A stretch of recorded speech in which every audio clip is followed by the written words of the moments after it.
auditeurs et téléspectateurs de la radio et télévision Tambara, vous pouvez désormais suivre votre chaîne de télévision préférée Tambara sur le satellite BadrSat 7, angle 26 degrés Est, fréquence 11010, polarisation verticale, symbole REC 27500.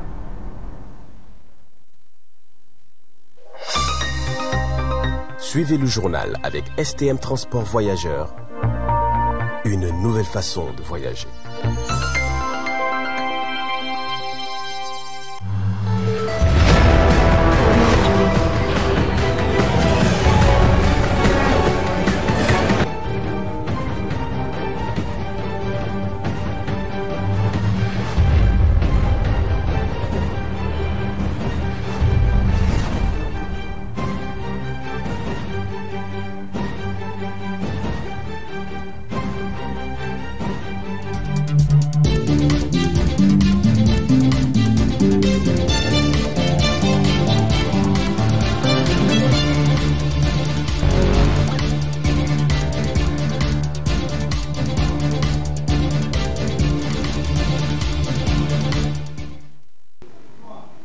Bonsoir messieurs, dames, très ravi de vous retrouver dans cette grande édition d'information sur la voie et le miroir de la femme. Malgré les efforts fournis par le Conseil national pour la sauvegarde de la patrie CNSP, tels que la réduction du prix de l'essence et du ciment, les citoyens attendent encore que certains secteurs soient pris en compte. N'est-ce pas, Al-Mustafa Saloum? Pour le bien-être de sa population, le Conseil national pour la sauvegarde de la patrie a procédé à une reconsidération des prix de l'essence d'abord et ensuite du ciment sur l'étendue du territoire national. Mais certains aspects conjugués laissent transparaître un nombre d'attentes vis-à-vis des citoyens. Ces derniers reconnaissent les efforts consentis par le CNSP, mais attendent encore pour que les préoccupations des uns et des autres soient atteignées. C'est dans cette optique que Tambara a tendu le micro à quelques citoyens qui n'ont pas manqué de placer leurs mots. Dans le contexte de la réduction du prix du ciment, que c'est vraiment un acte à saluer. Et que vraiment en tant qu'un citoyen, un étudiant nigérien qui a beaucoup de projets dans l'avenir, je peux dire que c'est vraiment un pas vers le développement et pour gagner la confiance des citoyens nigériens que nous sommes. C'est vraiment bon et j'encourage vraiment le CNSP à œuvrer pour le développement, à savoir la baisse du prix des denrées alimentaires également, comme ils l'ont fait avec le ciment. C'est vraiment à encourager, Inch'Allah. Nous sommes de tout cœur avec eux et qu'ils permettent aussi de l'amélioration aussi de la sécurité, à savoir la sécurité alimentaire ainsi que la sécurité des êtres humains. Donc, on peut dire ici encore au niveau de la sécurité des êtres humains aussi que vraiment ça reste beaucoup à faire pour le CNSP.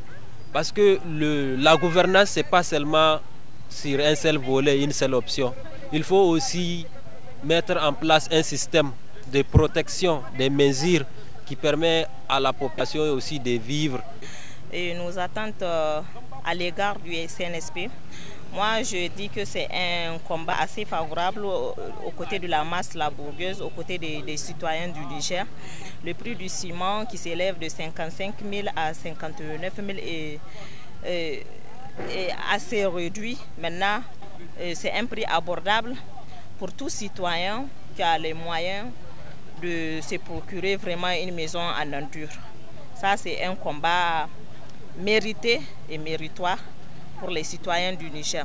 Mais néanmoins, ça reste encore parce que je me dis que si la population là à se plaindre chaque fois, les citoyens disent la Boussani, autant de la Boussani à la famine, ils ont faim, le riz est toujours coûteux. Je crois qu'il faut revoir à ce niveau. Je pense bien que le CNSP doit mettre l'accent plus sur l'éducation parce qu'on dit que l'éducation, le moteur ou bien le déclic ou bien le leitmotiv par lequel un pays se développe.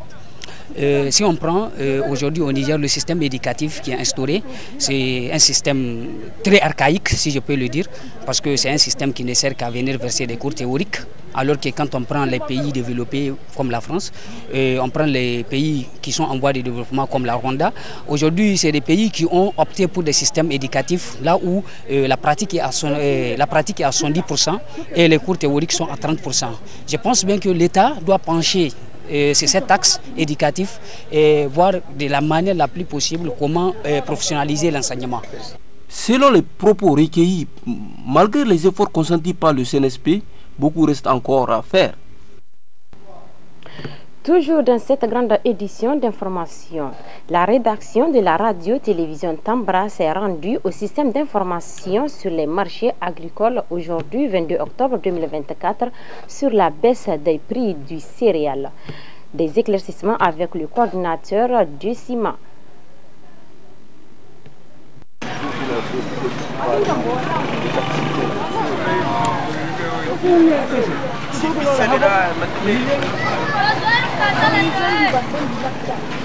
Maintenant que les récoltes sont sorties et que même les anciennes récoltes qui étaient stockées sont déstockées, sont sorties encore, donc c'est bien normal que nous assistons à des baisses des prix, justement. Donc, pour les principales céréales, le mil, le maïs, le sorgho et le riz, nous les avons classés en deux. Le mil et le sorgho, nous les appelons production nationale, parce que c'est produit localement. Ce dont nous avons besoin localement. Le maïs et le riz, nous appelons des produits importés, puisque la grande partie, même si nous produisons du riz et du maïs, la quantité que nous suffisons n'est pas assez suffisante, n'est pas assez parlante pour qu'on dise qu'il y a une production nationale. Donc c'est justement pour cela qu'on les classe en deux. Maintenant, pour tous ces produits, effectivement, nous avons assisté à des baisses. Pour le mil, ça a baissé de 1%, le sorgho de 3%, le maïs de 3% et le riz de 2%. Donc vous voyez, tous les produits ont baissé. Et avec maintenant ce que nous d'habitude, ce que nous donnons nous avons un système d'information sur le marché. En fait, c'est les données statistiques que nous prenons. C'est un service qui prend des données statistiques. Et les données statistiques, on suit un grand nombre de marchés et on vient pour chaque région, on lui fait sa moyenne. Quand on donne la moyenne régionale, encore on donne la moyenne nationale. Donc ce que nous diffusons, les prix que nous diffusons, quand on fait le bulletin, effectivement, c'est les moyennes nationales. Et c'est justement pour cela que le mil, il est à 27 848, le sorgho à 30 340, le maïs à 28 784 et le riz à 32 200. Maintenant, quand on vous donne ces moyennes, effectivement, il y a des régions ou des marchés sur lesquels les prix, le prix minimum, on fait le prix minimum et le prix plancher. Et donc, il y a des. Quand bien je donne la moyenne de 27 848, par exemple, quand vous partez à Ngelkolo, avec 19 259, vous avez un sac. Mais par contre, quand vous partez à Karofan, il vous faut 50 000. Donc vous voyez, sur le même territoire, maintenant comment ça se justifie. Le nouveau mil, s'il est sorti, vous pouvez l'avoir effectivement à 19 000. Mais si le nouveau, c'est un marché, le nouveau n'est pas encore sorti, c'est l'ancien stock qu'ils ont et son prix reste là. Ça c'est un. Et puis avec aussi les voies de communication. Pour certaines zones, quand vous prenez les zones d'Agadez ou avec les inondations, ils ont perturbé les voies d'accès. Donc c'est bien normal qu'effectivement la disponibilité se fait. Quand elle est rare, effectivement les produits est cher. Le commerçant il a acheté l'ancien stock à un prix. Même quand le nouveau sort, il ne peut pas se permettre de vendre à l'autre. Mais de toutes les façons, même les consommateurs, entre l'ancien, pour les céréales, l'ancienne céréale, l'ancienne production et la nouvelle production n'ont pas la même qualité dès lors où quand c'est ancien, c'est sec. La céréale elle est sèche à ce moment-là. Quand elle est sèche, la céréale, ça veut dire qu'à la cuisson, ça gonfle plus et donc on se retrouve avec.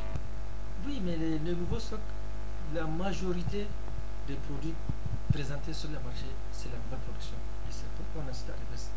Il y a quelques rares marchés où c'est l'ancien stock, l'ancienne production qui est sur place. Et ça, c'est vraiment très minime. Globalement, les prix ont baissé parce que la nouvelle production est sortie. On a présenté les nouvelles céréales sur le marché. Ça fait quelques années, effectivement, que l'État a commencé à appliquer cela. Et nous sommes une structure où nous alertons. Les systèmes d'information alertent selon les situations. Et depuis quelques temps, on dit à l'État, quand la campagne agricole, quand la campagne s'installe, les produits, la production nouvelle est sortie, les produits sont moins chers. Et ce qu'on a constaté, chaque fois notre production ne nous suffit pas, il faut qu'on fasse des achats, souvent en mars, avril, mai, juin. Donc on a dit d'accord, ce qu'il faut faire, maintenant que c'est disponible et c'est moins cher, l'État peut acheter. Quand il achète maintenant, avec peu de ressources, il peut acheter une grande quantité. Et maintenant, c'est ce qu'on est en train d'appliquer. Bientôt, dans peu de temps, déjà le processus même est engagé pour acheter auprès des petits producteurs. Donc l'État a mis les moyens au niveau du dispositif pour faire du ministère de la primature, pour faire les achats et puis stocker. Maintenant, ce que nous faisons, ce que l'État fait, effectivement, il va acheter une quantité maintenant. Après, quand la procédure va venir, encore là, il va acheter auprès des commerçants pour effectivement. Donc, de plus en plus, l'État est en train de faire cet exercice et ça est en train de vraiment donner des résultats. Les forces de défense et de sécurité poursuivent les contrôles sur toute l'étendue du territoire national pour assurer la sécurité de la population. Beaucoup ont donné leur point de vue par rapport à ces mesures de sécurité. Suivez plutôt. Dans le cadre de la lutte contre l'insécurité qui devient une menace pour le pays de l'AES, le Conseil national pour la sauvegarde de la patrie a mis en place des postes de contrôle des véhicules, des motocyclettes, des charrettes et même des piétons sur toute l'étendue du territoire national.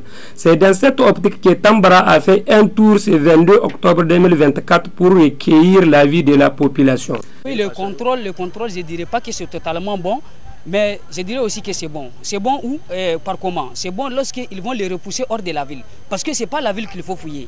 C'est les limites de la ville. Parce que c'est là-bas que l'ennemi rentre. Mais dans la ville, c'est comme si on est en train d'emprisonner ou bien d'engloutir la population à ne plus souffler. En fait, dans un premier temps, pour nous, c'est une bonne chose. Mais avant toute chose, il y a des procédures à suivre.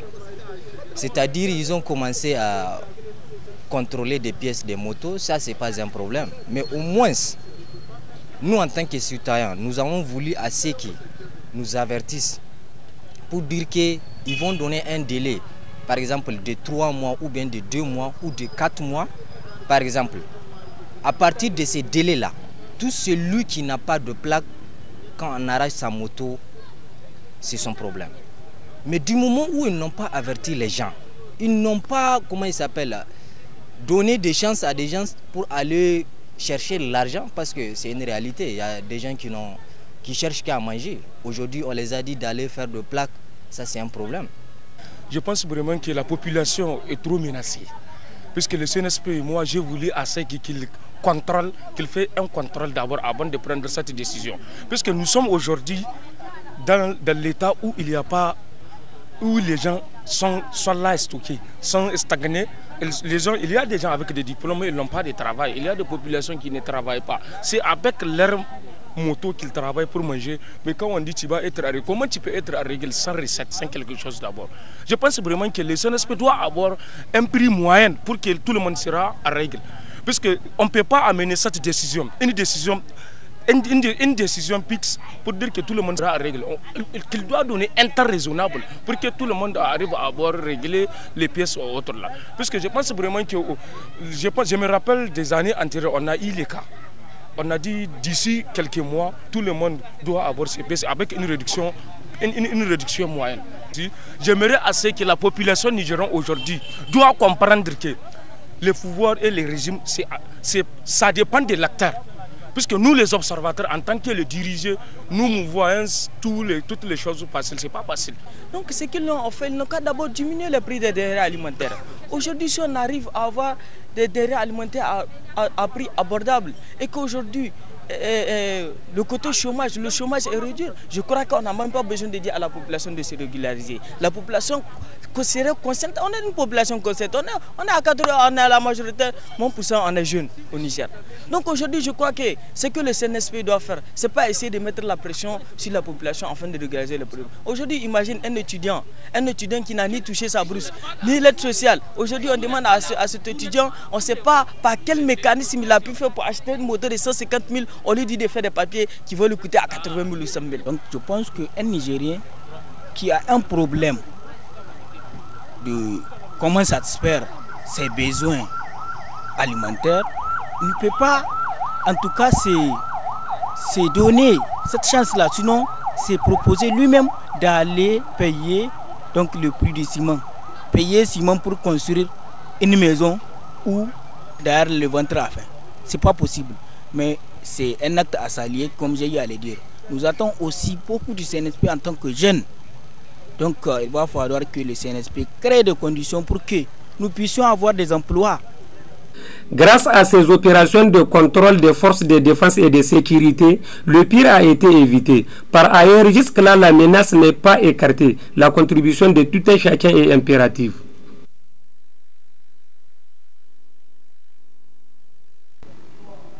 Dans cette édition, nous partons à la découverte de l'agence Al-Barkat, une agence pour le Hajj et la Umrah présente partout au Niger. Une équipe du groupe de presse à Tambra a discuté avec les responsables. Suivez plutôt. Nous rendons grâce à Dieu qui nous a donné cette opportunité de pouvoir parler de la Umrah spéciale que nous comptons organiser du 24 décembre au 3 janvier 2025, Inch'Allah. À cet effet, le prophète sallallahu alayhi wa sallam nous indique que pratiquer la Umrah expie les péchés et améliore les conditions de la vie basse.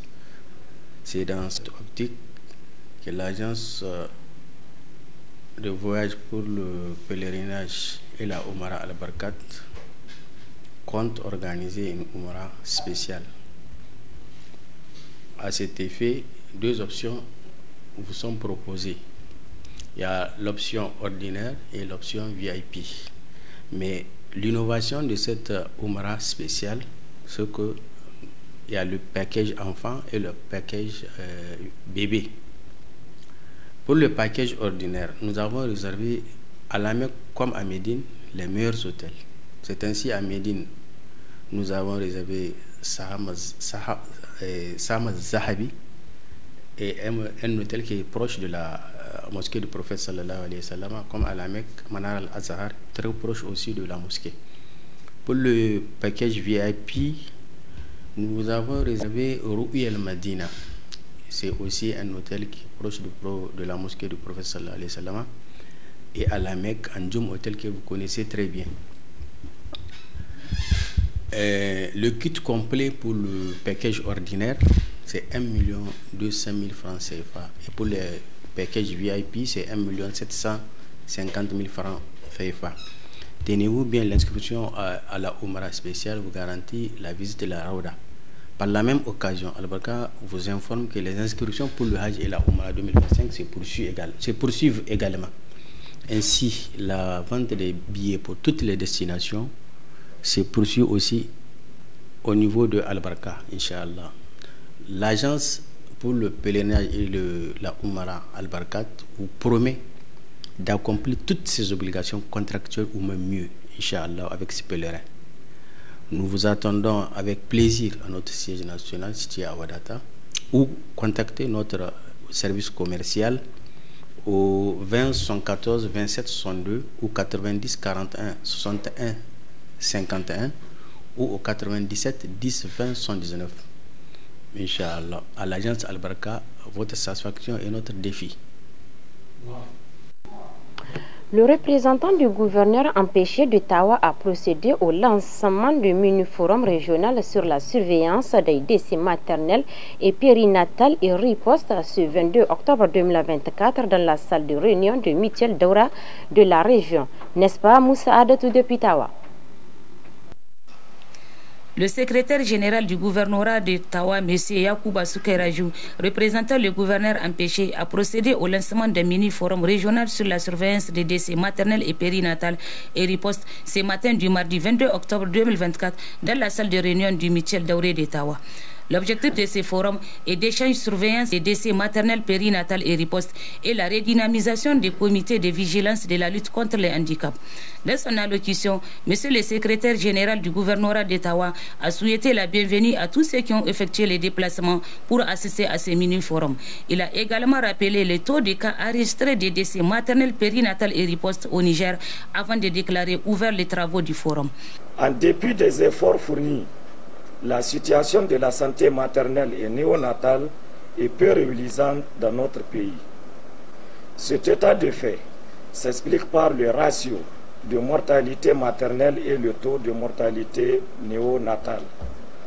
En effet, le ratio de mortalité maternelle, qui était de 520 décès pour 100 000 naissances vivantes en 2015, diminue très timidement. Ainsi, en 2020, selon les estimations des Nations Unies, pour 100 000 enfants qui naissent vivants, 441 femmes perdent leur vie pour des problèmes liés à la grossesse. Mesdames et messieurs, le taux de mortalité néonatale, quant à lui, a presque doublé en 6 ans, en passant de 24 décès néonataux sur 1000 naissances vivantes en 2015 à 43 décès en 2021. Selon une enquête nationale sur la fécondité et la mortalité des enfants de moins de 5 ans. Mesdames et messieurs, vous conviendrez avec moi qu'avec cette évolution, nous sommes très loin d'atteindre les objectifs de développement durable d'ici 2030, notamment les ODD 3.1 et 3.2 qui consistent à maintenir respectivement le taux de mortalité maternelle en dessous de 70 pour 100 000 naissances vivantes et celui de la mortalité néonatale à 12 pour 1000 naissances vivantes ou plus. L'opportunité qui s'offre à nous et la volonté des plus hautes autorités de notre pays, au premier rang desquelles son Excellence le général de brigade Abdraman Kiani, président du Conseil national pour la sauvegarde de la patrie, chef de l'État, et le Premier ministre Mohamed Lamine Zen, à investir dans le développement du capital humain et à soutenir la santé des populations en général et celle de la mère et de l'enfant en particulier. Mesdames et messieurs, je vous invite donc à une analyse critique et constructive afin de dégager les forces et les faiblesses de la riposte au décès maternel et périnatal. Au regard des profils des participants ici présents, je ne doute en aucun moment de l'atteinte des objectifs assignés à ce mini-forum. Quant au consultant UNFPA, Dr Hassan Boukari Doudou a mis l'accent sur l'objectif de la rencontre et a lancé un appel à l'endroit de tous les acteurs concernés. De saluer leur appui inestimable pour sauver des vies de mères et de nouveau-nés à Ottawa. Mesdames, Messieurs, la présente rencontre nous permettra, au vu de la qualité des participants, autorités administratives, chefferies traditionnelles, leaders religieux, représentants des structures associatives communautaires, organisations corporatives et syndicats du secteur de la santé, partenaires techniques et financiers, sociétés civiles, de passer en revue la situation des décès maternels et périnatales dans notre région, tirer les leçons apprises, les défis et proposer une feuille de route pour les actions à haut impact de réduction de ces décès-là à court, moyen et long terme à Ottawa. Notez que cette rencontre va durer 48 heures.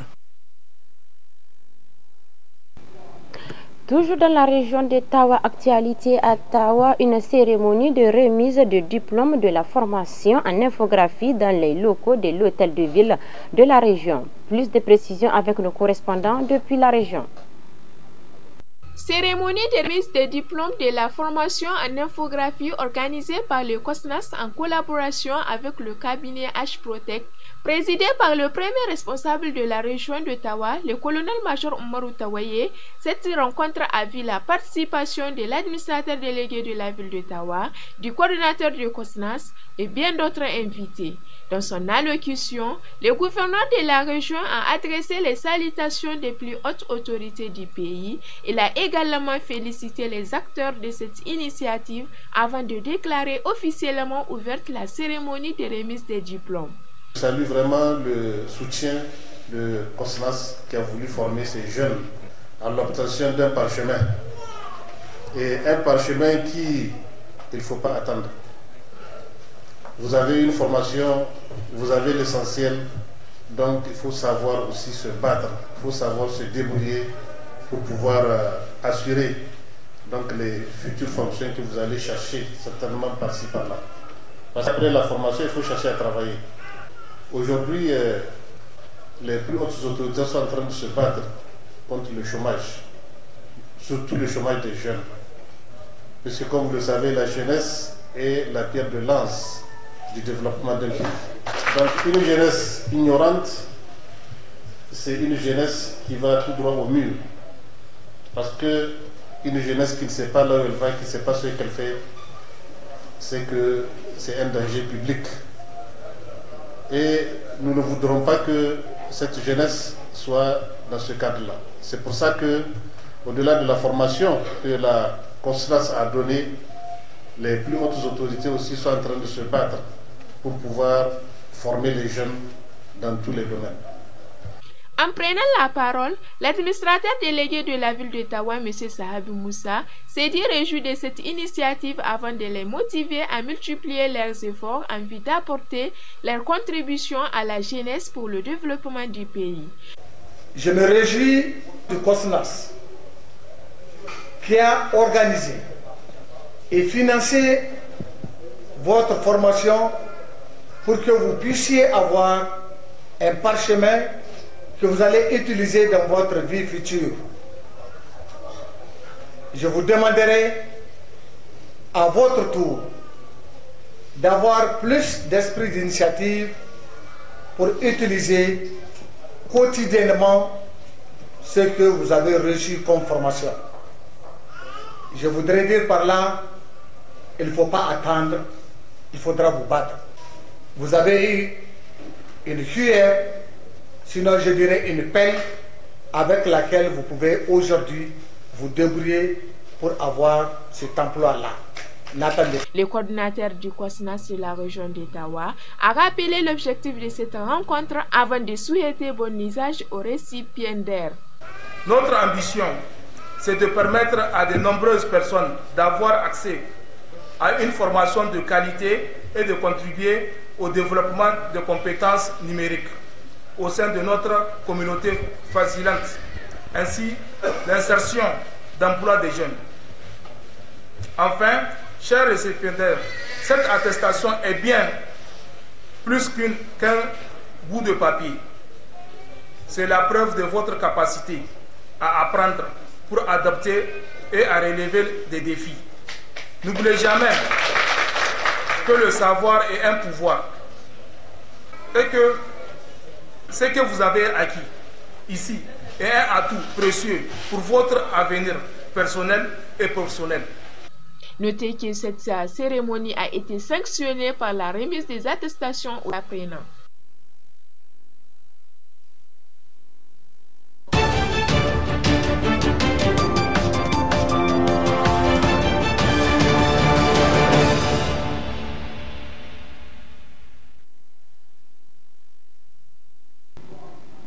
Dans ce reportage de la télévision burkinabé, le bulletin d'information de nos forces de défense et de sécurité F2S du 17 au 19 octobre 2024 se présente comme suite. Suivez ce reportage. Dans la région de Tillabéri, sur la rive droite du fleuve Niger, une alerte de la population locale a permis de signaler la présence d'engins explosifs improvisés sur un axe de patrouille régulièrement emprunté par nos forces de sécurité et les civils dans les environs de Torodi. En réponse à cette menace, une équipe spécialisée du génie militaire a été déployée sur le terrain.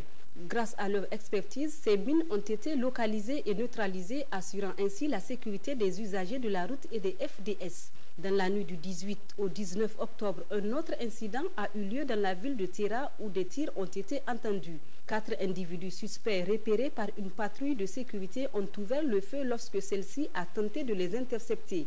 Une brève fusillade s'est alors engagée au cours de laquelle les assaillants ont réussi à se replier en direction du cimetière de la ville. En réponse à cet acte hostile, un renfort a été déployé rapidement pour effectuer un bouclage des secteurs environnants et lancer une opération de fouille.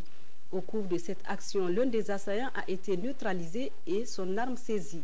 Les opérations de ratissage se poursuivent activement dans la zone afin de retrouver les autres membres du groupe.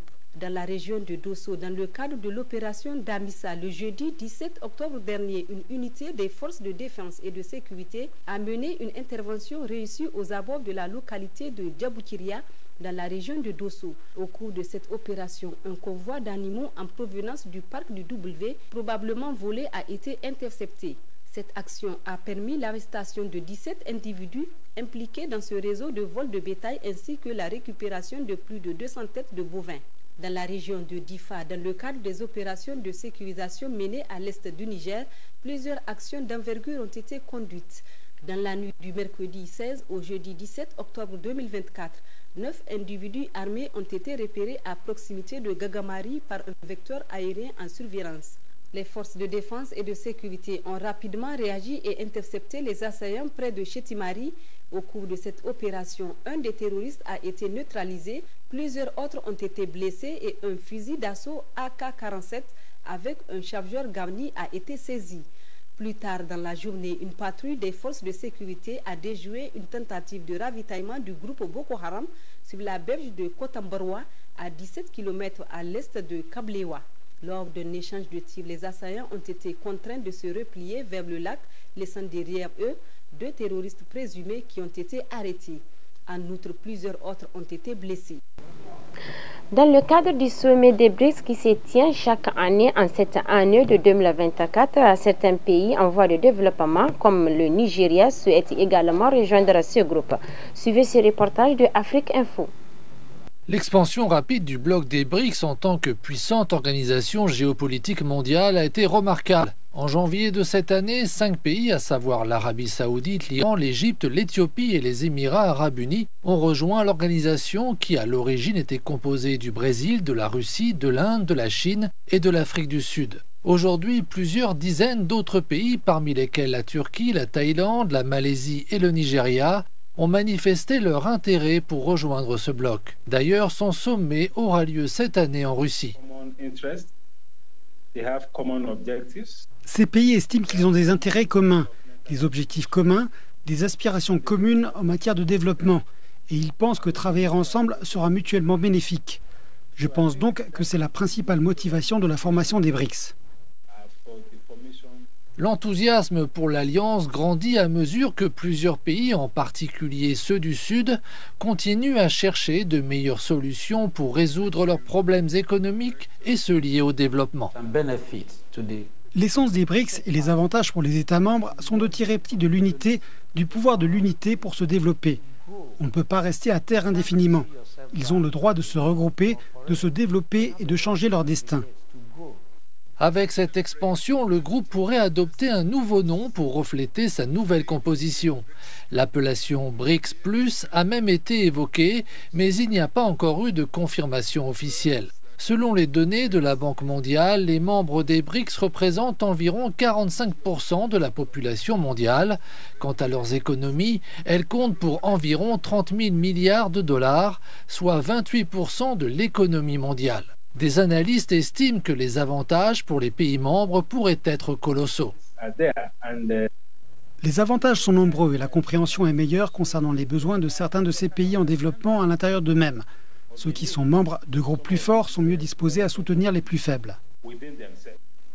Le fait que les BRICS défendent les intérêts des pays en développement a incité des pays du Sud à rejoindre le groupe. L'expansion du bloc devrait créer de nouvelles perspectives pour les marchés émergents et les pays en développement.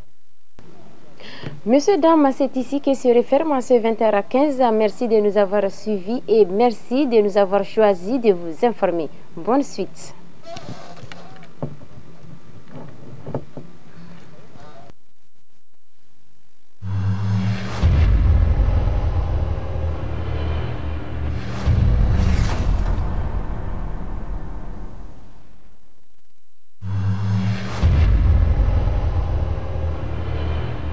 Chers auditeurs et téléspectateurs de la radio et télévision Tambara, vous pouvez désormais suivre votre chaîne de télévision préférée Tambara sur le satellite BadrSat 7, angle 26 degrés Est, fréquence 11010, polarisation verticale, symbole REC 27500.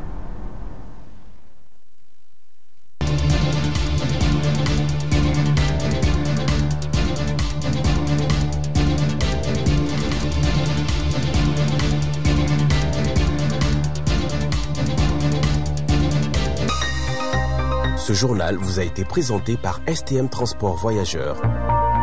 Une nouvelle façon de voyager.